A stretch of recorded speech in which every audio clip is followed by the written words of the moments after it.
Hey, what's up, guys? It's James here. I watched the Odyssey yesterday night, Thursday night. Wow, there's a lot of thoughts I have, but the primary one, I thought it was great. I thought it was a really great movie. Now, first of all, I'm going to be addressing the haters. So, obviously, there's a lot of videos that came out just talking about the Odyssey before it had even released, maybe 2, 3 months before. And I will say that the trailer I think was a little bit misleading. People were basing their judgments on rumored casting choices, which some of them were confirmed, some of them were not. And just the trailer, I don't think they should have gotten upset about it. I'm going to address their concerns, and then I'm going to be talking about the movie. So let's get to it. First of all, I wanted to address the casting of Helen and the casting of Sinon, which is played by Elliot Page, who is transgender. I thought that if this movie was the Trojan War or it was Troy, like that movie that came out before, didn't really love it, didn't think it was actually spectacular. So I don't know why people are comparing the two. Like Troy is supposed to be this great piece of cinema. It really wasn't great. I didn't really like it. If it was about the Trojan War, I thought that yeah, maybe they shouldn't have cast Lupita Nyong'o as Helen. I really think that with the Odyssey, she doesn't really play that much of a role here. I don't think that Helen is in any shape, way, or form the focal point of the Odyssey. The Odyssey is very much about Odysseus and his journey home. And when he returns home, what does he have to deal with, right? So it's about Odysseus. It's definitely not about Helen.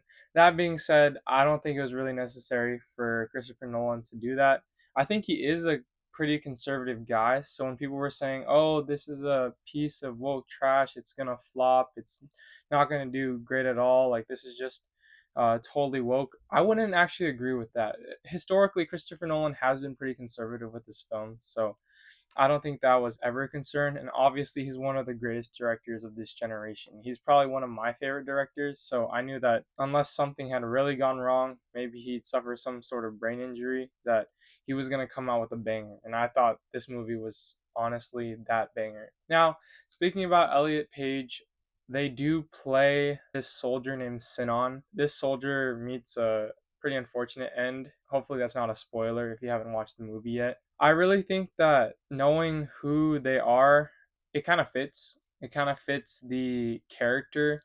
People were saying Elliot Page is going to play Achilles. I thought that was ridiculous. That wasn't even confirmed. And obviously, they did not end up playing Achilles. So people were just tripping out for no reason. They didn't end up playing Achilles, so they had nothing to be worried about. I also think that wasn't necessarily necessary casting, but it wasn't the worst casting. I don't think it overshadowed the film in any way. I think I mentioned it before, but the trailer was, I don't know if intentionally or unintentionally, very misleading. This brings up the dialogue in terms of people were getting kind of mad that people were saying, "Oh, dad and daddy and mom." I don't think that they would have spoken formal English. Maybe they would have been a little bit more formal, but I don't think I really minded it. When Robert Pattinson uses that term, he's being very derogative. So I don't think he would try to be respectful to Odysseus and be like, "Oh, you're pining for a father that you never knew." Like I think the word "daddy" was used pretty well there. Sounds a little weird, but that's okay. Also, for the Odyssey trailer, there's a scene where Matt Damon's being followed by these soldiers and he's saying, "Let's go," and it looks like he's charging into battle with his army. That's not the case. I'm not going to spoil what happens in that scene, but people took that and misconstrued it and said, "Oh, that's a stupid battle cry. He's not charging into battle, he's running away."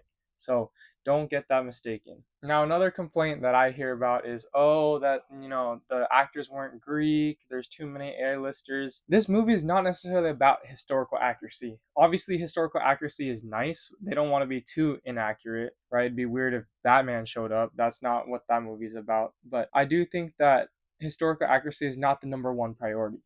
If you want to see something with 100% accuracy, you can go watch documentaries. You can go watch other movies that are literally just basically pretty much just documentary style films that don't really have much character. But Christopher Nolan's trying to tell a story here, and I think he told a really great story. Obviously, there was a lot of diversity in this cast. I didn't mind. I think that all of the actors that did perform in this movie did a great job. Christopher Nolan knows how to use A-listers and kind of balance that cast out.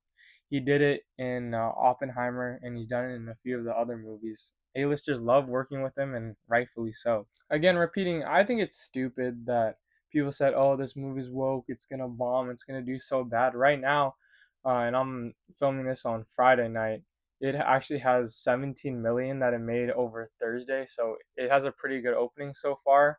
And Christopher Nolan's a great director. It's not like he's like this random director that just clearly only has a political agenda and that's all they care about. He cares about the movies that he makes. He takes the time to really be meticulous, and I thought he did a really good job. I'd understand if it was like Greta Gerwig directing the Odyssey. You could obviously tell that, okay, she probably has an agenda in mind. She's probably not going to focus too much on the source material. But Christopher Nolan, the care that I've seen him have for the movies that he does is on another level. Okay, so just reviewing the actual movie, I loved the movie. I thought all around it was pretty incredible with a few minor gripes, but those are very minor. I think he's done a really great job with this movie. I thought the cinematography was incredible. Definitely try to see it in IMAX. I didn't, and I felt like some of the scenes, if it was IMAX and they had that extra bit of space, it could have been really even more impressive. Not that it wasn't impressive. A few scenes to look out for. I thought the Cyclops scene was pretty incredible. Anything with the Cyclops in it, Christopher Nolan, I don't think he used CGI. I think it was practical effects, so it was pretty incredible. The Cersei scene was probably one of my favorite scenes in the movie. Absolutely horrifying. I'm not going to spoil it, but it was one of the most disturbing, horrifying, and yet honestly intriguing scenes. And you read the book, you read the Odyssey, you kind of understand what happens in terms of Cersei turning the men into pigs, but how she does it is just on another level of disturbing. I thought the sound and the sound effects were honestly really cool. Ludwig Göransson always doing a great job with his projects. I really liked it. I thought the sound effects were amazing, especially during some of the battle scenes, just hearing the swords on swords or swords on flesh or arrows on flesh. Speaking of that, man, those fight scenes were something else. Sometimes they reminded me of John Wick with like a purpose. They weren't necessarily mindless, but it was a little violent, which I thought was honestly pretty entertaining and pretty incredible. I don't know who Christopher Nolan had in charge of those fight scenes, but they were really, really good. In terms of the actual Odyssey, I feel like just in the book and classic retellings of it, I feel like they don't necessarily focus on the feelings of Odysseus as much. And here they definitely do. They focus on the guilt he's dealing with, which they do portray him as feeling guilty for the fall of Troy, which I think is honestly something reasonable and something that could be expected.